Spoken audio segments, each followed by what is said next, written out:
Será que os seus líderes estão sobrecarregados? Esse é o Liderança Sem Glamour, nosso quarto episódio aqui com Marcel Molina. Tenho dado aqui, Marcel, segundo a Deloitte, 70% dos líderes dizem estar exaustos, mas continuam performando em silêncio. Afinal, quem é que cuida de quem cuida dos times? Bem-vindo, Marcel. Ai, bem-vindo. Espera aí, estou cansado aqui, ó. Quer descansar um Ai, pouquinho, olha, a Marcel? energia caiu. Caiu. Parece brincadeira, né? Primeiramente, obrigado pelo espaço, obrigado novamente por poder falar com você.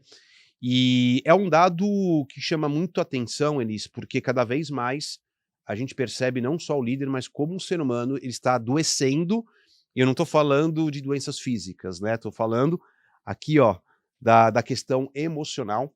E essa questão de sobrecarga de trabalho é algo muito importante que a gente tem que trazer isso à tona, porque ainda existe uma crença dentro do mundo da liderança que o líder ele tem que mostrar uma força que ele não tem. O líder pode tudo. Eu sou líder, Elis. Como é que eu vou demonstrar fraqueza? Não, eu tô bem, tô com energia, manda mais, eu faço, eu aconteço. Por dentro eu tô lá me remoendo, tô destruindo minha saúde física, destruindo minha saúde mental, mas eu tenho que mostrar como líder que eu sou super-herói, que eu sou super-homem.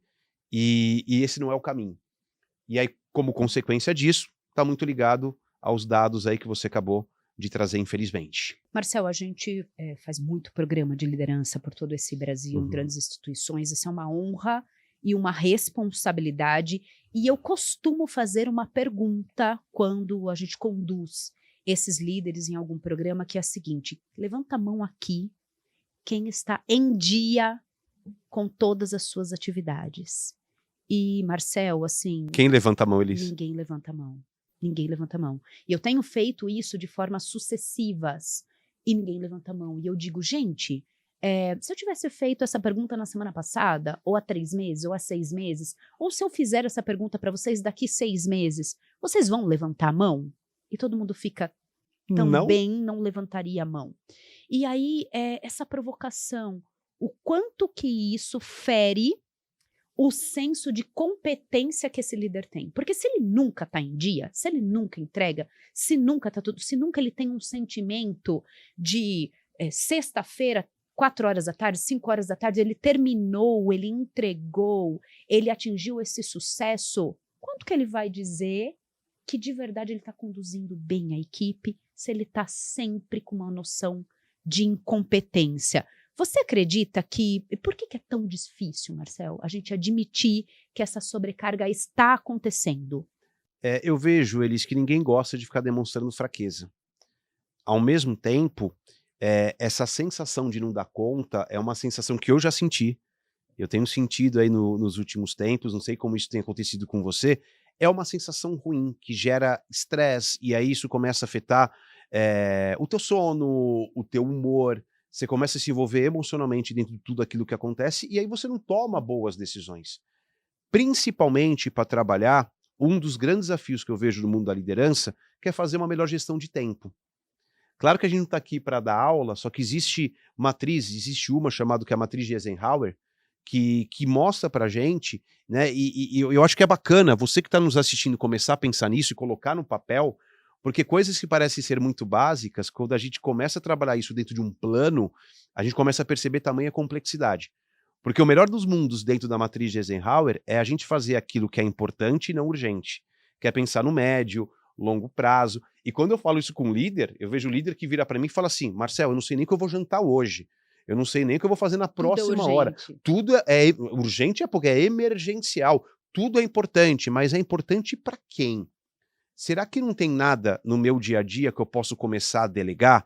Como é que eu estou preparando as pessoas ao meu redor para trabalhar o processo de sucessão, como a gente já falou aqui, para poder não delargar, mas delegar algumas coisas, para que eu tenha mais espaço para fazer aquilo que de fato é importante para o negócio? Será que a culpa é só do contexto? Será que a culpa é só das pessoas ao meu redor, que gera uma grande sobrecarga? Ou eu tenho que começar a planejar melhor o meu dia, as minhas horas, entender o que dentro da minha rotina eu posso deixar um pouco de lado para começar a fazer aquilo que de fato eu preciso fazer para atingir um resultado melhor e para ter uma saúde física e uma saúde mental muito mais positiva. Então, acho que fica a dica e entendo que falta para o líder aprender a fazer gestão do seu próprio tempo. Vai resolver o problema, Elis? Não estou dizendo isso, mas vai minimizar Vai o prejuízo. minimizar. É muito aquela questão de olhar o extrato, né? Para onde que está indo a sua energia e o seu tempo, e você Uhum, empregá-la de uma maneira a produção de ganho no médio e uhum. longo prazo, e não só para dar conta do que está acontecendo ali nos próximos 2 minutos. Marcel, no episódio anterior com o Carlos, a gente falou desse apagão da liderança, das pessoas não quererem ser líderes, muito em razão dessa própria sobrecarga que vem agora nesse momento mais contemporâneo, fazendo com que esse líder, ao assumir a liderança, tenha mais coisas ainda para dar conta. O que, quando a gente olhava lá nos anos 2000, quando ele assumia a liderança, ele tinha quem fizesse para ele. Uhum. Então, hoje também esse é um fator, a sobrecarga, fazendo com que as pessoas não queiram a liderança, porque falam, opa, não, eu quero qualidade de vida, e os líderes de hoje em dia não a têm. Falando um pouco de solidão desse líder, isso é um mito, isso é uma realidade mesmo, e o que fazer para isso, para essa solidão não piorar ainda mais a sobrecarga, ou até para diminuir essa sensação de que eu estou sozinho nesse cargo? Elis, as pessoas ainda enxergam de forma equivocada a diferença entre líder e chefe. Hoje o líder ainda é muito visto como uma figura do chefe, porque existem ainda líderes que trabalham a liderança no comando e controle, muitas vezes não mostram o caminho, não inspiram, não treinam, não desenvolvem. Vários fatores que a gente já está conversando ao longo desses episódios. A ponto de ele ser lá a figura do diabo veste Prada. Sabe, entra o chefe ali, muda todo mundo fica duro, bota pressão, intimida todas as pessoas ao redor. Isso faz com que esse líder não seja uma pessoa bem vista. E trazendo isso para a conexão de pessoas, eu quero ter a meu lado quem? As pessoas que eu lido bem, as pessoas que eu gosto de conversar, que eu me sinto confortável. E o líder, ele tem o papel, muitas vezes, de tirar você da zona de conforto. Trazendo isso agora até para o líder de alta performance dos dias de hoje, eu comento muito dentro dos meus programas que o grande papel do líder é provocar. Eu às vezes gosto de ser odiado no bom sentido pelo meu time, mas no sentido de fazer meu time se movimentar, né? E poder atingir a partir daí um novo patamar, atingir um novo nível de resultado. Só que quando eu gero esse sentimento e tiro as pessoas da zona de conforto e coloco essas pessoas sob pressão, eu não passo naquele momento em ser uma pessoa muito bem vista, benquista por essa pessoa. Isso faz com que as pessoas talvez não queiram amanhã almoçar comigo, não queiram a minha companhia no happy hour e etc. Só que quando eu assumir essa postura de ser um líder, eu tenho que entender que isso vai acontecer. Os conflitos, eles acontecem de uma forma muito contundente. E eu tenho que estar preparado para isso. De não ser amado, mas de poder extrair o melhor de cada pessoa que hoje eu lidero. E lá na frente ser reconhecido por isso. O compromisso precisa ser com desenvolver o potencial e não com o ser querido. É isso. E aí, naturalmente, isso vai gerar solidão. Marcel, o que acontece com o time, caminhando para o final já, quando o líder está completamente nesse limite emocional e que ninguém está percebendo porque não olha para essa sobrecarga do líder? Existe muito na liderança o papel de você ser aquele profissional, aquela figura que inspira o outro. E muitas vezes a gente vê o time sendo a cara do seu líder. Então você é referência. Então, quando eu tô lá estressado, já quase falando alto com as pessoas, não proporcionando um ambiente de segurança psicológica, o estresse tomando solto, aquele ambiente é contaminado.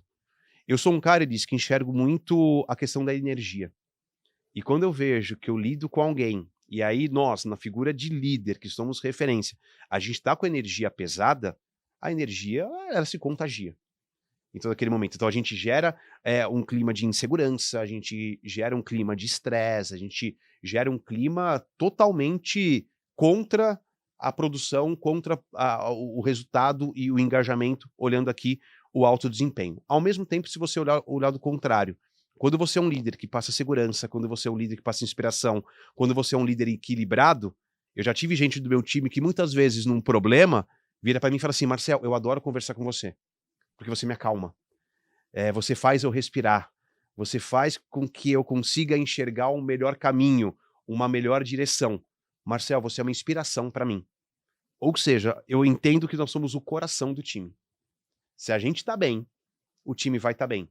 Se a gente tá mal, se a gente não consegue gerenciar, equilibrar as nossas emoções, consequentemente vai ser aquele efeito manada. E aí não adianta eu questionar o time. Ah, o time fez coisa errada. O time é de quem? Quem é responsável por aquela equipe?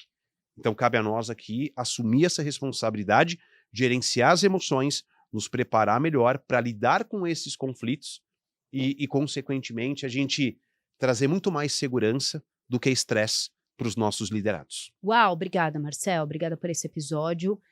Não podemos normalizar a sobrecarga da liderança. E para não normalizar, é preciso prestar atenção. Como é que esse líder está? O que ele tem demonstrado para a equipe? E se ele está demonstrando super performance, que não tem nenhuma vulnerabilidade, será que esse é o caminho? Deixar ele mais tranquilo, oferecer férias, oferecer possibilidade, inclusive, de desativar ali as bombas que uma hora elas vão acontecer. E aí esse afastamento por um burnout ou por uma doença mental pode ser ainda maior. Então, não normalize. Esse foi o nosso 4º episódio aqui com o Marcel Molina, Liderança Sem Glamour, aquele burnout, sabe? A sobrecarga que ninguém quer ver, mas tem mais episódio. Então eu espero você no próximo. Tchau. Tchau, tchau.